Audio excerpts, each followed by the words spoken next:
गृहीतोऽग्रमहाचक्रे दंष्ट्रोद्धृतवसुन्धरे वराहरूपिणी शिवे नारायणि नमोऽस्तु ते।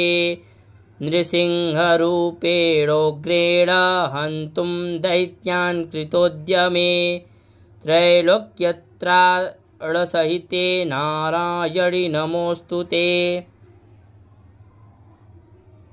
किरीटिनि महावज्रे सहस्रनयनोज्ज्वले वित्रप्राणहरे चैन्द्रे नारायणि नमोऽस्तु ते। शिवदूतिस्वरूपेण हतदैत्यमहाबले घोररूपे महारावे नारायणि नमोऽस्तु ते। दंष्ट्राकरालवदने शिरोमालाविभूषणे चामुण्डे मुण्डमथने नारायणि नमोऽस्तु ते।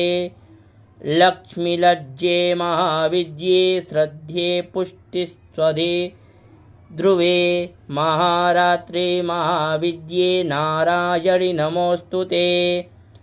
मेधे सरस्वती वरे भूतिभ्रावाभ्रवीतामसे नियते त्वं प्रसीदेशे नारायणि नमोऽस्तु ते।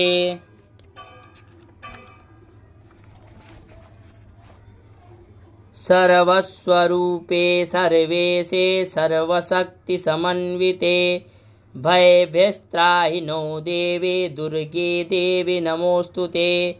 एतत्ते वदनं सौम्यं लोचनत्रयभूषितं पातु नः सर्वभीतिभ्यः कात्यायनि नमोऽस्तु ते। ज्वालाकरालमत्युग्रमशेषासुरसूदनं त्रिशूलं पातु नो भीतिर्भद्रकाली नमोऽस्तु ते। हिनस्ति दैत्यतेजांसि स्वनेनापूर्यया जगत् सा घण्टा पातु नो देवी पापेभ्यो नः सुतानिव। असुरासृग्वशापङ्करचर्चितस्ते करोज्ज्वलः शुभाय खड्गो भवतु चण्डिके त्वां नता वयम्।